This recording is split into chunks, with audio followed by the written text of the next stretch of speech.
Today I'm over here in the Venetian Islands in Miami Beach, and I've never done a video over here before, and I've never even walked this neighborhood before, even though I've lived here for 15 years. And this is the easternmost island. This is such a beautiful area over here. Of course, it's Looney Tunes expensive, but it's gonna be mostly quiet and pretty beautiful to walk around. And it's a great place to talk about how no one cares anymore. No one cares about what, Michael? No one cares about losing their shirt on a home purchase, especially people around my age, coincidentally, because so many people who are in their 40s and younger, and I'm getting close to that, are moving forward with their plans to buy a home regardless of the current market conditions. People are just sick of waiting, and they're at a good place in their life financially, and they're saying, you know what, I'm just gonna bite the bullet. You know, the housing market crash isn't happening, and I'm just gonna move on with my life and buy that house. According to a Bank of America survey, 55% of the people surveyed say that they believe that the housing market is more competitive this year than last year, which I really find hard to believe. That might just be people's emotions playing on them, because the reality is we have more inventory this year than we had last year, and interest rates are higher, which knocks a lot of buyers out of the market. I wasn't kidding around when I said this place is Looney Tunes. You have this house here that's for rent for 50 grand a month. They were previously asking 65,000 a month, and it's been listed since February of 2022. So this place has been listed for rent for well over a year, and it's just sitting here empty. And they bought this house for $13.5 million back in 2021, and wait till you see the property tax bill. The previous owner was paying $24,000 a year. Fast forward to now, this new owner is paying $206,000 per year on this property tax bill. That's more than some people pay for their entire house. That is just how insane this is, and the place is just sitting here empty. It's a real tragedy. And 54% of these people surveyed say that they're planning on speeding up their home purchase. So they're just ready to get it over with, like I said, and they're pretty much willing to do whatever it takes to just get in there and buy that house right now. So that's really good news for you home sellers out there that have been kind of on the fence of whether to list or if it's a good time to sell still. And I would say absolutely it's still a good time to sell, because when you just hear stories like this and understand the mentality of buyers out there, you're gonna do well. You know, you might not make as much money as you did in the summer of 2022, but you're still gonna do well. Now, obviously, some of the biggest challenges a lot of these buyers are facing are things like high prices and high interest rates. Of course, the lack of savings for a down payment, trying to save up for a substantial enough down payment for buying a house today could be next to impossible for some people, depending on where you're looking at buying at, and low credit scores. So low credit score borrowers are always going to have a hard time. And even with these new mortgage standards that we talked about a couple weeks ago, where low credit score buyers are going to get more favorable terms than before, it's not going to help them that much, guys. You're not talking about saving hundreds of dollars or even thousands of dollars a month for these low credit score buyers. It might help them, you know, maybe $100 a month if they're lucky in some cases, but it's not going to be substantial enough to really lower their payment. And 40% of the surveyed folks say that they feel more confident in their ability to buy a home today versus last year.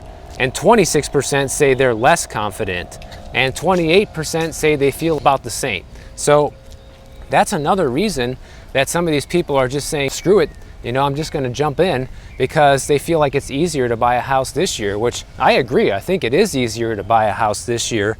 Like, I see more inventory on the market. Are there still going to be some bidding wars in some areas for certain properties? Absolutely. That even happens in a normal market. So that's something that never really goes away when you're talking about a desirable location or school district, or a particular property that just, it has everything that any buyer would ever want, you know, the dream scenario. And those properties typically get multiple bids. Now, when these potential home buyers were asked, what is their motivation for all of this? Why jump in the market now when things are so uncertain, especially the economy? And the majority of them answered saying financial security. They look at owning a home as having some stability as well as a way to build long-term wealth. And honestly, guys, I can't argue with that. I agree with that sentiment. You know, I think a lot of people that watch my channel might think I'm just all doom and gloom and nobody should ever buy a house ever again, but that's so far away from the truth, because really what I'm trying to do here is just sound the alarm bell for people so they understand what type of risk they're facing right now when it comes to potentially buying, and use that information to make the best decision for yourself. But at the end of the day, people have to make their own choices, and I'm not going to condemn anybody for buying a house even in this market. That's up to you. If you are well aware of all the risks that you're facing right now by doing that, and you still decide it's the best move for your family, then by all means, you know? But if you watch my videos, you just can't say you didn't know that we could be on the brink of a very drawn out housing downturn. That's very much in the cards right now. So the majority of these buyers who say that they're buying for security, 56% of Gen Z and millennial home buyers plan to purchase in the next 2 years. And that's pretty much the same as Gen X, who is 58% saying the same thing. And nearly half, 47% of all prospective buyers say they would buy in the current housing market because they're tired of renting and they're tired of rent increases, and 28% of them want to start building equity. So it's not like people who are jumping in the market right now are just totally FOMO buyers. They have some legitimate reasons for wanting to buy, and I can back that up as somebody who bought for a lot of the same reasons. Having financial security, stability, not needing to move anymore are great reasons to buy a place. If you ask me, that was one of my concerns as well, that along with the rising rent prices. Here's the thing though, guys, at the end of the day, I'm not here to pick on you. What I want for all my viewers is to be educated on what's happening and use the information I give you to make the best decisions for you. And for some of you, that might mean buying tomorrow. People are gonna move forward with home purchases regardless of what I say, or even if the housing market was in a full-fledged crash right at this moment. But really what I want from you guys is just to be careful, think it through, and not have any regrets down the road. And if you do end up buying at the wrong time and things don't work out, well, it's a life lesson learned, and hopefully you won't make the same mistakes in the future. If you are looking to buy or sell a house anytime soon, use my link in the description, guys. I'll set you up with a real estate agent. It's completely free, benefits you and benefits me and the channel, and it's kind of a win-win situation. This house is a brand new rental listing, so make sure you line up at the door for this one because it's only $22,000 a month. They rented it in 2021 for 15 grand, and now all of a sudden it's worth $7,000 more per month. But hey, what do I know? Property tax bill here, $28,000 a year, so they have a pretty big nut to crack each month in order to break even on this house, along with all the other expenses that probably go along with it. And it gets even more Looney Tunes from here. This house was for rent for $175,000 a month, and they actually got $165,000. Only took about 5 months to rent it. The catch is, the realtor of the house is also the owner of the house, so this realtor is absolutely loaded. Bought this house for like $9 million. Property tax bill's $146,000 a year, but no problem. Got that covered with just 1 month's worth of rent here. So in some way, I don't blame people for not caring anymore, because it gets to a point where you just can't deal with all of the uncertainties, and you'd rather just move forward with the purchase while you can. And I'm not going to condemn anybody for that, guys. And a lot of people apparently who took this survey, 67%, who actually are waiting for home prices to cool off and for interest rates to come down. They still look on the real estate websites and apps all the time, looking for properties. They enjoy doing that. They use it as a way to fantasize and dream about their future. And I've done the same thing, guys. I still do it now. I look at properties for sale in places that I wish I could afford, or I would like to move to, and it's just expensive.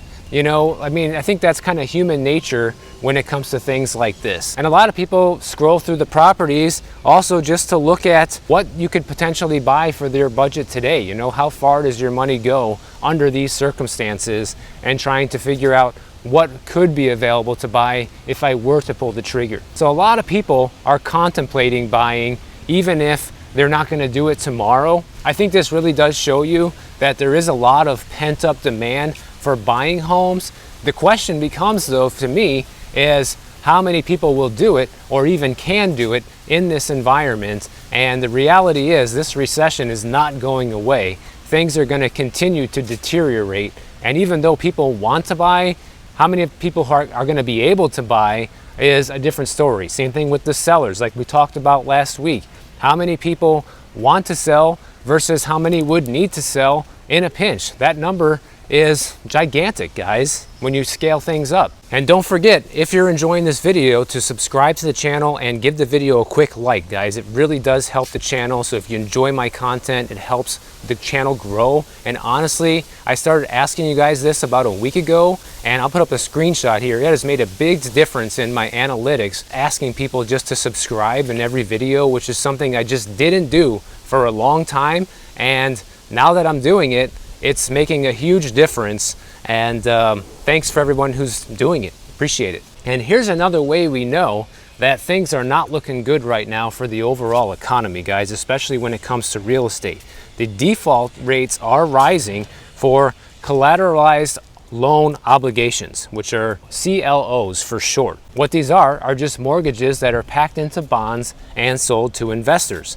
And large investors use these type of loans to buy apartment buildings. In fact, in 2021, rental apartment purchases accounted for 2/3 of all CLOs issued. And in 2022, 81% of all CLOs issued were for apartment building purchases. So this is the main way that big time investors use to purchase these big apartment buildings that probably some of you live in. And the reason why most of these institutional investors use these CLOs is because they can buy these buildings with a relatively low down payment and take out more debt, and the debt is short term. But here is where things start to fall apart. This short term debt is not on a fixed interest rate. It's not like you and me when we go get a 30-year fixed mortgage and your payment remains the same for the next 30 years. It's not like that at all. It's just like an adjustable rate mortgage that needs to be refinanced every few years. But it's even worse than adjustable rate, because at least adjustable rate mortgages are locked in for a set period of time, say 3 years or 5 years or whatever. But with these CLO loans, it's floating rate debt, just like a HELOC loan that you might get on your house. So the rate can change spontaneously with the interest rate hikes that the Fed has been doing. And so here's the thing. Since a lot of these investors have this floating rate debt and they put a very low down payment, which means they don't have a lot of equity in these buildings, and the rent prices have remained the same or even dropped in some cases, and now their debt obligation is going up, they're actually losing money on these apartment buildings, which, as you might imagine, is a big problem for investors. And this is a serious issue right now because about $88 billion in securitized mortgages are at risk of default, and 42% of them are backed by apartment buildings right now. So this exact type of scenario that we're talking about. So you're talking maybe $44 billion worth of apartment buildings at risk of default very soon. And defaults are on the rise because as of April of 2023, about 1.4% of commercial CLOs were delinquent, and that's up from 0.4% last July. It's gone up 1% in less than a year.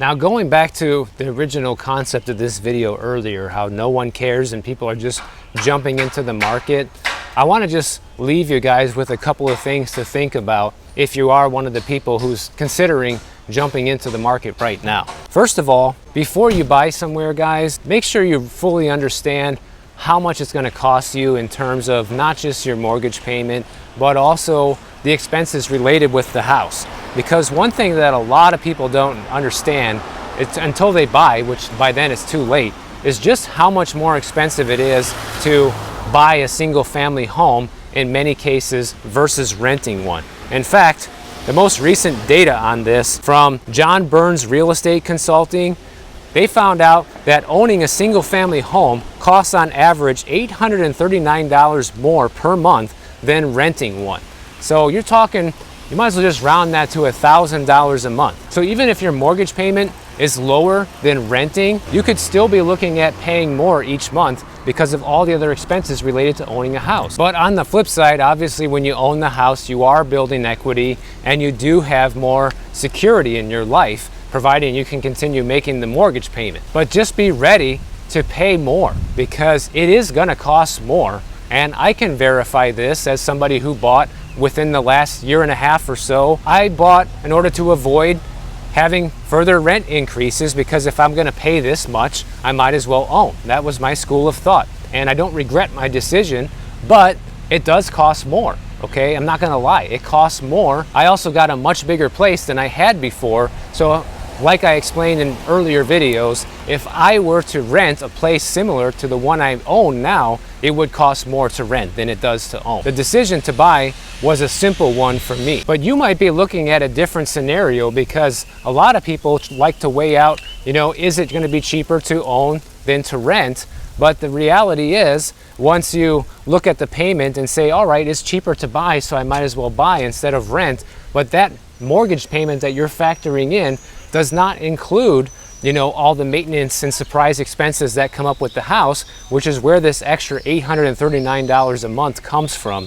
So you need to be well aware that you could be facing these surprise extra expenses. And if you don't have an extra $12,000 a year, potentially an income or savings set aside to handle this, then still buying could be the wrong decision for you. And here's the other tip, guys. You need to have the largest down payment you can possibly afford, because this is going to help you in a lot of different ways, especially since interest rates are so high right now. So like I just said, interest rates are high, and having a down payment allows you to finance less of your purchase, which means not only that you'll pay less in interest over the life of the loan, but it also means that your payment will be lower even though interest rates are high. And the other thing that it does, if you are concerned about the housing market taking a nosedive soon, like I think everybody should be concerned about that, then the larger your down payment, the more insulated you are from a housing market downturn in terms of being upside down on your mortgage. Because like we always talk about, if you ever need to sell the property in a pinch or a life change, something happens where now you're in a position where you have to sell, well, if you're upside down on the loan, that means you owe more on the house than it's worth, okay?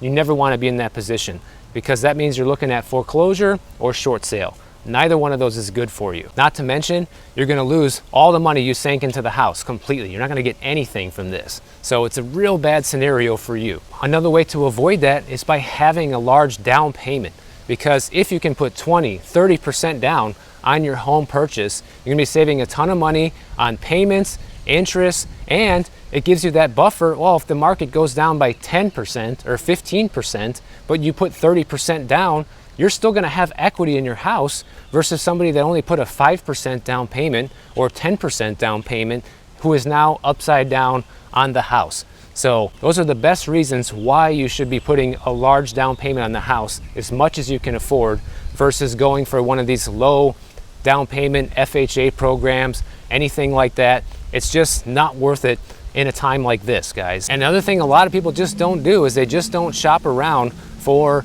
different mortgage lenders or mortgage brokers. They just kind of go with the first one they get, or go with the bank, the bank that they bank with and go with their offer. That's always a bad idea, guys.